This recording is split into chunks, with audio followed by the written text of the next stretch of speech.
Selanjutnya di sini saya akan membahas tentang studi kasus terkait durabilitas dan degradasi material.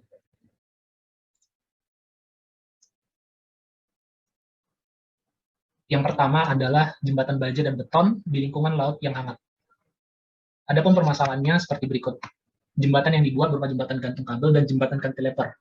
Pada jembatan gantung terbuat dari baja, sedangkan jembatan cantilever dibuat dari segmen beton prefabrikasi dengan tiang rongga. Perancangan jembatan dilakukan dengan masa pakai 75 tahun dan merupakan jembatan tipe penting. Berikut merupakan contoh jembatan yang dibangun di Sungai Dumbai. Yang pertama itu adalah kondisi pakaran. Iklim di daerah Mumbai dicirikan dengan lingkungan laut yang hangat dan lembab sepanjang tahun. Perencanaan ini mengasumsikan bahwa daerah pantai itu memiliki kadar klorida yang tinggi, pengeringan beton itu terbatas, dan polusi udara rendah. Adapun mekanisme kerusakan yang mungkin terjadi, yang pertama adalah pada beton itu ada korosi tulangan dan deteriorasi. Korosi tulangan ini dapat dipicu dari kadar klorida pada beton di zona pasang surut. Nah, deteriorasi ini terjadi karena iklim laut yang hangat dan gersang. Selanjutnya ada pada tendon. Pada tendon dapat terjadi kegagalan routing. Hal ini dapat terjadi karena rongga yang ada di dalam spesimen untuk mengisi saluran tendon itu tidak memadai sehingga dapat mengakibatkan korosi tulangan juga. Yang selanjutnya ada dik baja. Dik baja di sini dapat mengalami kegagalan fatigue corrosion, uniform fatigue, dan peak corrosion.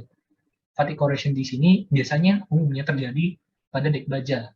Selanjutnya adalah uniform fatigue ini biasa terjadi pada baja yang tidak terlindungi, dan peak corrosion ini terjadi pada lapisan non-konduktif, seperti lapisan organik contohnya. Pada kabel penahan suspen, itu dapat terjadi stress corrosion dan hydrogen embrittlement. Nah, di sini dapat terjadi ketika kita melakukan pengelasan dan adanya tegangan sisa akibat pengelasan tersebut, sehingga logam rentan mengalami korosi akibat struktur mekanik logam pasan itu lebih rentan terhadap korosi dibandingkan dengan logam induknya. Nah, berikut merupakan spesifikasi durabilitas dari beton, dapat dilihat dari tabel berikut dan juga persyaratannya. Dan di sini merupakan hal yang tidak direkomendasikan untuk pengukuran beton. Yang pertama itu ada semen Portland tahan sulfat. Nah, kenapa kita nggak membutuhkan semen Portland tahan sulfat? Karena kasusnya adalah kloridanya yang tinggi. Jadi tidak ada serangan sulfat di dalamnya. Jadi kita tidak butuh semen Portland yang tahan sulfat. Selanjutnya adalah penutupnya lebih dari 100 mili. Nah, penutup yang lebih dari 100 mili ini mengakibatkan beton yang lebih tebal dan dapat lebih berat, sehingga akan lebih sulit dalam mencegah keretakan. Yang ketiga itu adalah penutup yang kurang dari 50 mili. Ketebalan yang 50 mili itu sangat rentan. Dan juga 10 mili itu dapat hilang dari penutup karena perbaikan yang buruk. Gitu. Selanjutnya adalah pelapisan pada beton. Pelapisan pada beton ini kita tidak perlukan karena dapat memburuk dengan cepat dan ini bisa memakan biaya yang berlebih. Selanjutnya adalah tulangan berpelapis. Tulangan berpelapis di sini tidak cocok digunakan pada jembatan beton. Selanjutnya ada tulangan stainless steel. Tidak diperlukan karena harganya yang mahal. Selanjutnya ada tendon. Tendon di sini yang dapat kita lakukan yang pertama adalah besi prategang, itu harus diantar dan dikemas dengan kemasan yang tahan air. Selanjutnya adalah menggunakan high density polyethylene atau HDPE. Yang ketiga itu kita dapat menggunakan rod yang menutupi tendon. Baru kontak antar lingkungan dan kabel selama masa konstruksi ini tidak diperbolehkan. Selanjutnya adalah komposisi W/C growth itu kurang dari 0,35. Dan terakhir itu box out pada penahan tendon harus diperhatikan secara khusus. Misalnya dengan melapisi bagian baja dari sistem penahan dengan menerapkan agen pengingat epoksi antara beton baja dan box fill-in.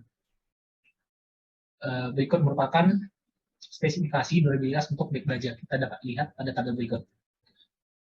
Adapun tindakan perlindungan yang tidak disarankan untuk jembatan ini, yang pertama adalah proteksi katodik.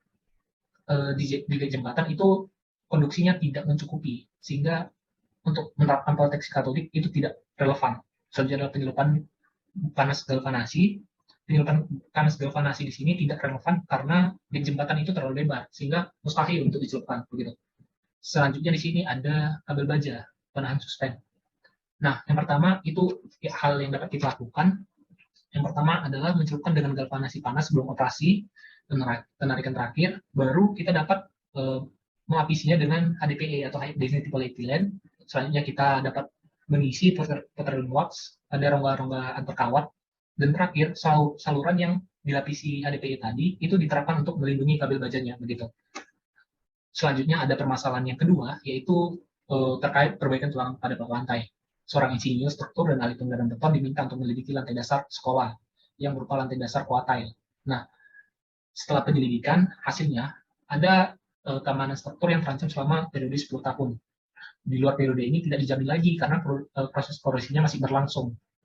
Namun sekolah tersebut harus beroperasi selama minimal 25 tahun. Kita ditanya nih, gimana caranya agar sekolah ini dapat bertahan selama 25 tahun ke depan gitu, walaupun ada terjadi korosi.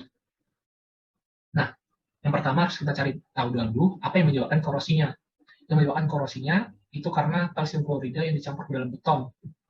Awalnya kalsium klorida ini berguna untuk mempercepat pemerasan semen, akan tetapi karena dalam bentuknya serpihan sehingga menghasilkan distribusi yang tidak homogen. Distribusi yang tidak homogen ini menjadikan ada di suatu tempat yang banyak, ada satu tempat yang sedikit. Nah, dapat mengakibatkan kerusakan pada beton. Nah, beton rusak dapat merusak lapisan tulangan dari beton. Adapun yang dapat dilakukan prosedur investigasi dan diagnosisnya, yang pertama adalah inspeksi. Inspeksi di sini itu kita dapat melihat secara visual atau secara langsung bagaimana terkait klasifikasi dari korosi yang terjadi. Nah, korosi yang terjadi kita lihat pada tabel berikut ini. Kita dapat pengkotakannya pada fase-fase seperti di lokal, substansial, atau general. Selanjutnya, setelah kita melihat infeksi, kita investigasi teknis. Nah, jika inspeksi menunjukkan keamanan struktural itu mengalami ancaman,